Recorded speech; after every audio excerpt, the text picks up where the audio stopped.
I'm here at Internet of Things World 2017 with Lisa Peterson, Vice President of Marketing and Digital Strategy at GoGo. Can you tell us a bit more about your organisation and what your role involves? Absolutely, Jeremy. Thank you so much for having me here today. Pleasure. So as you said, my name is Lisa Peterson. At GoGo, I head up our basically Internet of Things evangelist for Internet of Things, as well as our marketing department. So one of the things to know about GoGo is GoGo, while some of you may have used it on the commercial airlines, we also work in the business aviation side.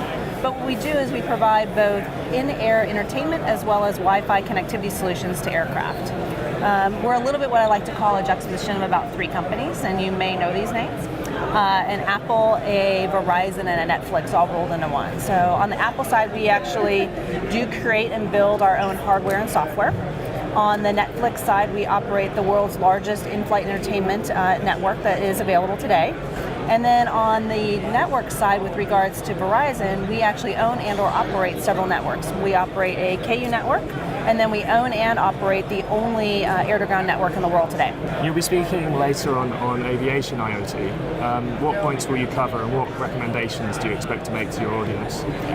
So one of the things I'm going to talk about today when we talk about aviation IoT is that there's just an explosion of data. So one of the differences with aviation when you think about that versus industrial internet is industrial internet, one of the biggest challenges we have is that we have to get those machines sentient. And when you look at aviation IoT, we don't have that problem anymore. So if you think about the number of aircraft that are out there today, just in the United States alone, there's about 15 petabytes of data that get produced on a daily basis. And so we're talking about, like, if you had access to all of that data as a developer, what could you do? What could you do with that playground? And in what areas of aviation is IoT being applied currently? Well, what are the outcomes and what are the positives?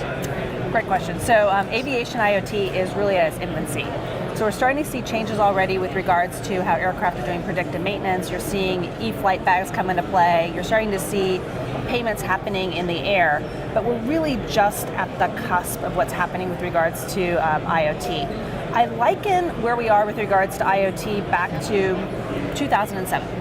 So in 2007, Steve Jobs stood on stage and he basically said, hey, here's the iPhone. Little did we know that it would take 2 years for that app store to be created because of all of the data coming in off that iPhone.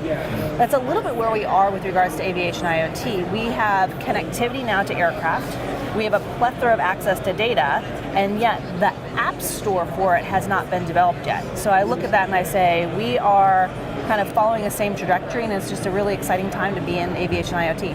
And how do you see aviation IoT developing over the coming years? Here's what I would say. I think that you're going to see a plethora of new players come into play. I think you're going to see a lot of the different aircraft and airline manufacturers as well as vendors to those really change their business models. Because the one thing that's pretty clear is how you do business in aviation today, if you want to take advantage of IoT, has got to change. There's a lot of upfront fixed costs, so it's high fixed cost, high risk model right now. And if you're going to really open that up to development, you've got to figure out how we do a step change and change that paradigm and change that business model.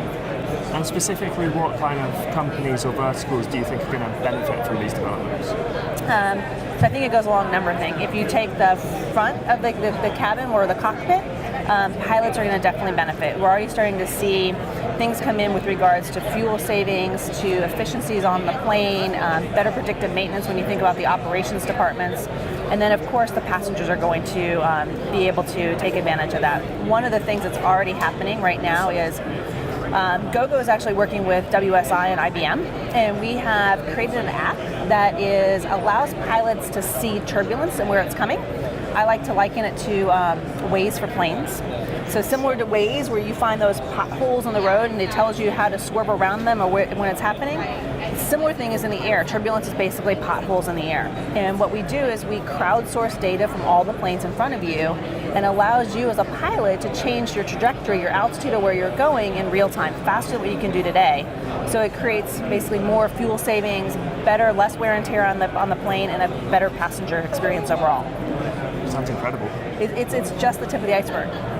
And finally, what's your favorite statistic for aviation IoT? Wow, there's a lot of them. So I think the one that continues to floor me is the On a daily basis, there are 40,000 flights that originate and or terminate in the United States. On average, if you kind of do some averaging across it, it's about 15 petabytes of data. Petabytes of data didn't mean a whole lot to me when I looked at it. So my favorite stat is that if you take the entire written works of mankind since the beginning of time in all languages, that's 50 petabytes of data. The aviation industry just in the United States does double that in 1 week. That's a lot of data asking to be used. Thank you, Lisa. Thank you, Jerry. I appreciate it.